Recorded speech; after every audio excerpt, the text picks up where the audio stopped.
Thank you. I'm not old. I just, in Cleveland, I fell and hit my right foot.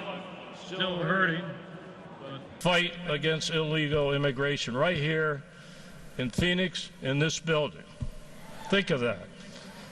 I remember when I introduced him, by the way, this is what is this, a teleprompter? I had to read a teleprompter in Cleveland. First one I ever read. I don't like teleprompter. So I'm not reading a teleprompter. But I remember when I introduced him, I said, I have a gut feeling that he will be a great president. And then I said something that sticks with me. I said, there is a silent majority out there. You remember that? And everybody started cheering. Well, it's not silent anymore, so we'll wipe out that silence.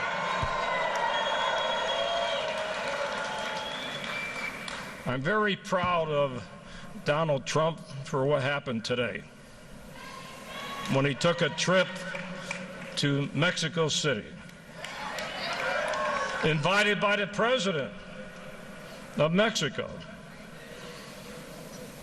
And I look back and remember my days when I was the director in Mexico City for the U.S. Drug Enforcement and had to deal with the president and the top officials.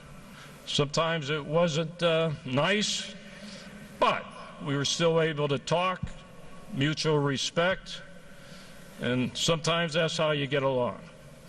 We got the greatest guy, probably in the world, that knows how to make a deal. So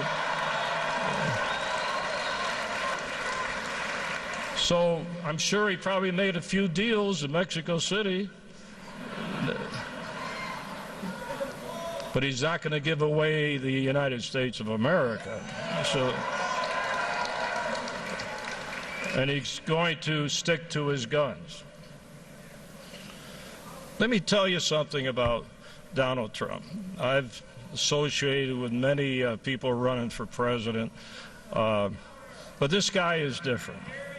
This guy is different. You want me to start over? This guy is different. Can you hear me? So,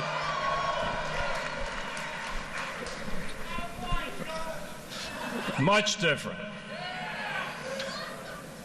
What I was saying, usually when you work in a campaign, you have a consultant saying, say this, don't say that, do this, don't do that. Not once has he ever asked me to say something, not to say it, or his campaign.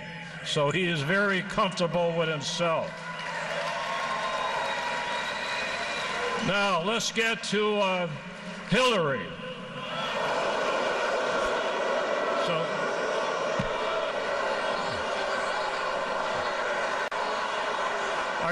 Wait a minute, are you booing or cheering?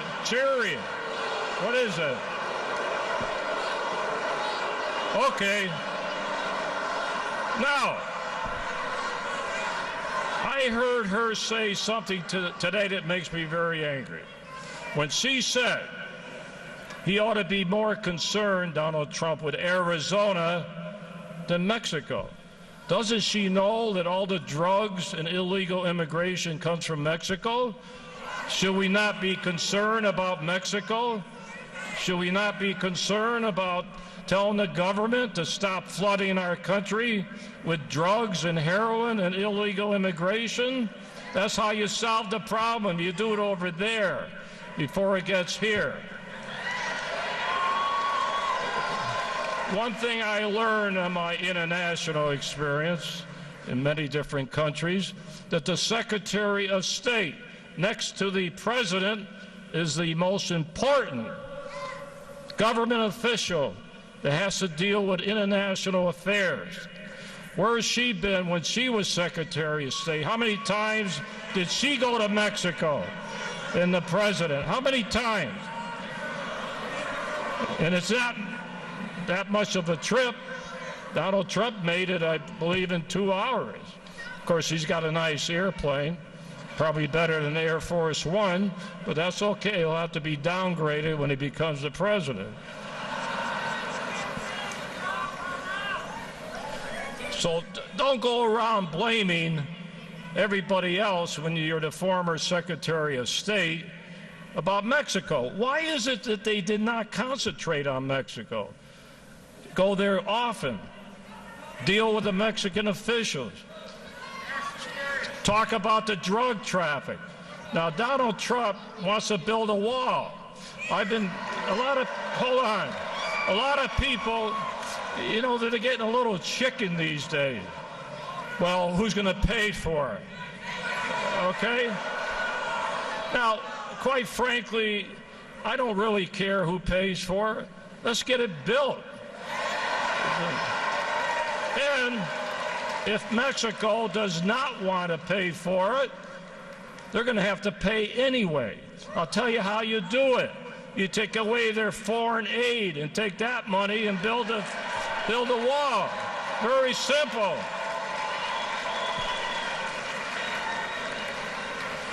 But for him to go today, and he's going to get criticized, what did Clinton say? It's just a photo op? Oh, it's a photo op. So why does she go to get her picture with the president? Maybe the president doesn't want his picture with her. After Donald Trump finished, so I'm talking about Hillary. Why, we got more than one Clinton? Oh, we got Bill. I forgot Bill. Which is probably going to be if Hillary wins, Bill's going to be running the government anyway. So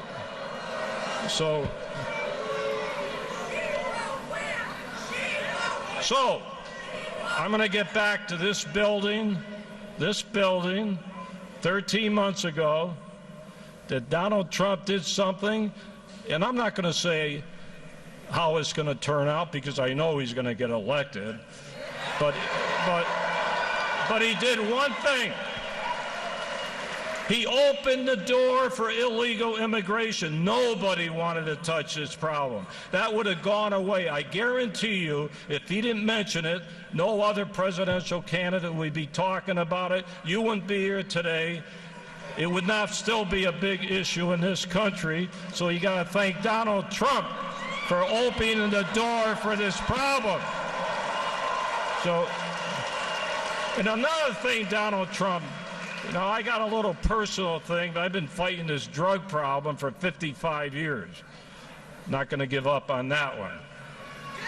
But he's the one that went public many months ago and said the wall is to stop dope peddlers too, not just illegal immigrants.